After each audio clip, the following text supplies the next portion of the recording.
संवाद उपनिषद श्रृंखला में आज का विषय पुरुष और प्रकृति भाग 16।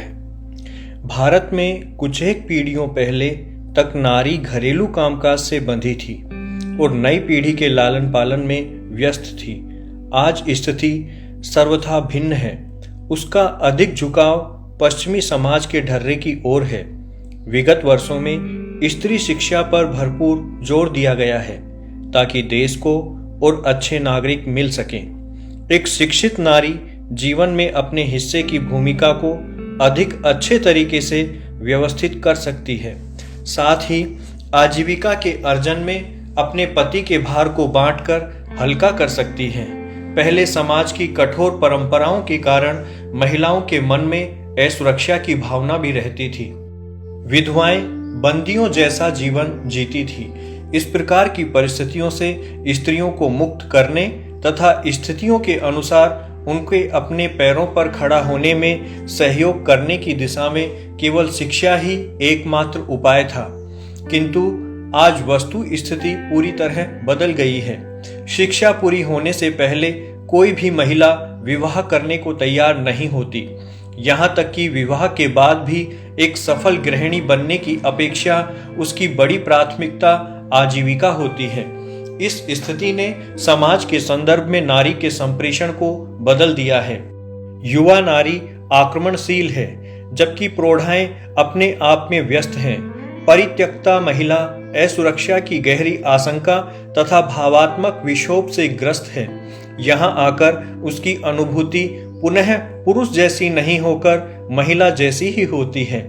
अधिक से अधिक महिलाएं मनोचिकित्सालयों में जाने लगी हैं। मानसिक रूप से उसकी सोच अपने हितों तक ही सिमट गई है। बच्चों के लिए वह बहुत कम समय निकाल पाती है, फिर भी वह सोचती है कि वह अधिकतम कर रही है। इस प्रकार की मानसिकता वाली माताओं द्वारा पोषित अधिकांश बालक प्रायः अनुशासनहीन होते हैं।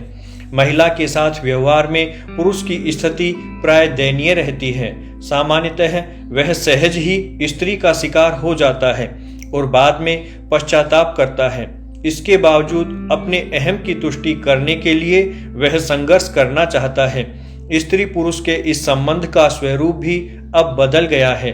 दोनों ही एक थोड़े समय के लिए साथ रहना चाहते हैं और खुशी खुशी अलग भी हो जाते हैं। आप किसी दावत में जाते हैं तो देखते हैं कि 2 या 3 पूर्व पत्नियां या पति एक साथ बतिया रहे हैं।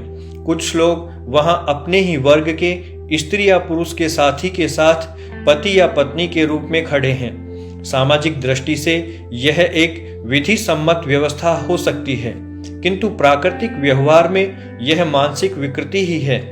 इससे संकेत मिलता है कि बचपन में इन लोगों के अपने माता पिता के साथ किस प्रकार के अनुभव रहे होंगे। मनुष्यों में विपरीत लिंग के प्रति विरुचि के भाव को सामान्य नहीं कहा जा सकता। जनसंचार में उनकी सम्मति सर्वथा उन्मूलनकारी तथा कम विवेक सम्मत मानी जाती है। नारी मुक्ति आंदोलन के माध्यम से प्राप्त जिस स्वतंत्रता का उपयोग नारी ने किया है वह तो समाज से स्वतंत्रता छीन लेने जैसा ही है। यह एक निरंतर संघर्ष का क्रम है। जीवन की अपूर्णता है, तनावों की प्रक्रिया है, शुष्क भावनाओं वाला जीवन है और सबसे ऊपर अहंकार है। इसमें प्राकृतिक नियमों से संघर्ष का प्रयत्न भी किया जाता है। मुक्ति के इस मार्ग पर चलने वाली महिलाएं विवाद का विषय बन जाती हैं तथा अपना आत्मसम्मान खो देती हैं। वे झगड़ालू प्रवृत्ति की बन जाती हैं तथा पुरुषों की भांति व्यवहार करना शुरू कर देती हैं। ऐसी महिलाओं के साथ मूल दुविधा यह होती है वे अपनी बुद्धि के सहारे जीती हैं, हृदय के माध्यम से नहीं जीती। उनकी भावनात्मक शक्ति ही उनकी पहचान होती है, किंतु वे उसको ही तिलांजलि दे देती हैं। यह भूमिका भी वे मस्तिष्क के माध्यम से ही निभाती हैं। इससे उनका हृदय निष्क्रियता के धरातल पर मौन रहने को विवश रहता है और यहाँ फिर चंद्रमा का कला चक्र अपना प्रभाव दिखाता है। जिस महिला के हृदय नहीं होता वह अत्यंत कठोर और निर्दयी होती है।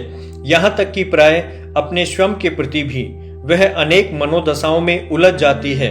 न तो वह किसी से प्यार कर सकती है और न सहज ही उससे कोई प्यार करता है।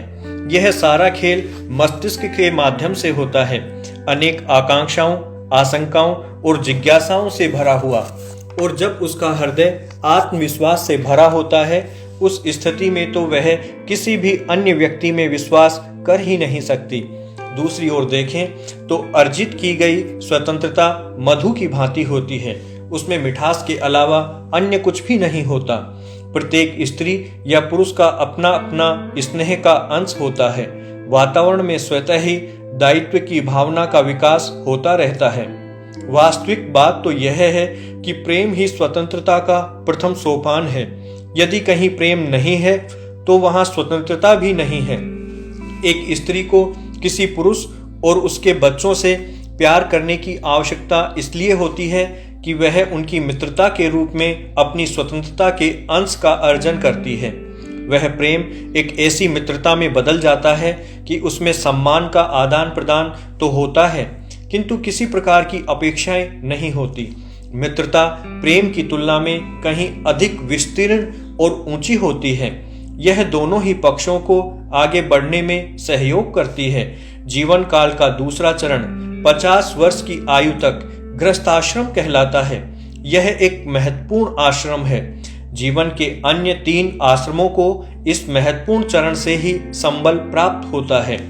पहले तो ज्ञान अर्जित किया है, उसको व्यवहार में लाने का तथा आजीविका अर्जित करने का यही समय है। जीवन की सफलता और प्रतिष्ठा के लिए कार्य करने तथा मानव जाति की निरंतरता बनाए रखने के लिए विवाह करने का यही समय होता है। जीवन का यही चरण है जब घर में, समाज में और कार्यस्थल में जीवन पूरी सक्रियता से भर उठता है। इस समय व्यक्ति के मुख्य कर्तव्य होते हैं बच्चों का पालन पोषण, माता पिता की देखभाल और संत पुरुषों का पोषण आदि। गृहस्थ आश्रम में व्यक्ति की प्रतिभा और ज्ञान का निरंतर परीक्षण होता रहता है। 50 वर्ष की आयु के बाद व्यक्ति वानप्रस्थ नामक तीसरे चरण में प्रवेश करता है। यह क्रियाशील जीवन का समापन काल है। इसका उपयोग आत्मविश्लेषण, उपासना और मन को पवित्र बनाने में किया जाता है। इसका यह अर्थ भी नहीं है कि एक व्यक्ति कर्म करना ही छोड़ देता है। फिर भी यह समय निश्चित ही निवृत्ति की ओर बढ़ने का होता है। गृहस्थ आश्रम में इतने घुमाव और प्रयत्न होते हैं कि व्यक्ति को आत्मविश्लेषण का समय ही नहीं मिल पाता। गृहस्थ आश्रम के भौतिकतापूर्ण जीवन में अनेक प्रकार की ऐष्णाएं और आसक्तियां भरी होती हैं। केवल वानप्रस्थ आश्रम में ही व्यक्ति उस भौतिकवादी जीवन के चंगुल से मुक्त होने का प्रयास करता है। यहाँ आकर ही उसमें समाज के लिए तथा परिवार के निकट संबंधियों की परिधि से बाहर के लोगों के लिए कुछ करने की प्रेरणा उत्पन्न होती है। इस उम्र तक आकर ही व्यक्ति को यह समझ आती है कि बालकों को क्या सिखाया जाए, कैसे सिखाया जाए, क्योंकि उसके पास अब अवकाश होता है, ज्ञान होता है और अनुभव होता है। अतः वह भावी पीढ़ी को शिक्षित करने में अपना समय लगाता है। उसका सामाजिक क्षेत्र भी व्यापक बन जाता है। वह समाज को अपने ही विस्तार के रूप में देखने लगता है, जबकि गृहस्थाश्रम में इन सब के लिए उसको समय ही नहीं मिल पाता था। समाज व्यक्ति में एक सुरक्षा का भाव भी पैदा करता है। वानप्रस्थ अवस्था में पहुंचते ही व्यक्ति विचारवान हो जाता है, गंभीर हो जाता है और उसके विचारों में यथार्थता आ जाती है। धीरे धीरे वह सभी अनावश्यक कार्यों को छोड़ता चला जाता है और संन्यास आश्रम, वैराग्य का मार्ग में प्रवेश की तैयारी करता है। भारत में संन्यास आश्रम को एक पवित्र कर्तव्य माना जाता है, किंतु इसका अर्थ घर गृहस्थी के कर्तव्यों से छुटकारा पाकर जंगल में चले जाना भी नहीं होता। संन्यास का शाब्दिक अर्थ है स प्लस न्यास, अर्थात न्यास के साथ जीवन को जीना, अर्थात निरासक्त भाव से जीना। भारतीय अवधारणा के अनुसार संन्यास जीवन के चौथे लक्ष्य या पुरुषार्थ, मोक्ष या मुक्ति की तैयारी करने का समय है। इसमें व्यक्ति आगामी जीवन का चिंतन करता हुआ गहन साधना के मार्ग का अनुसरण करता है। भक्ति, उपासना और आत्मचिंतन उसके दृष्टिकोण को व्यापक बनाते हैं और वह समस्त विश्व को अपना ही परिवार समझने, वसुधैव कुटुंबकम की भावना लगता है। वह स्वयं अपने में शांत बनता है तथा विश्व भर के साथ शांति के लिए प्रयत्नशील रहता है।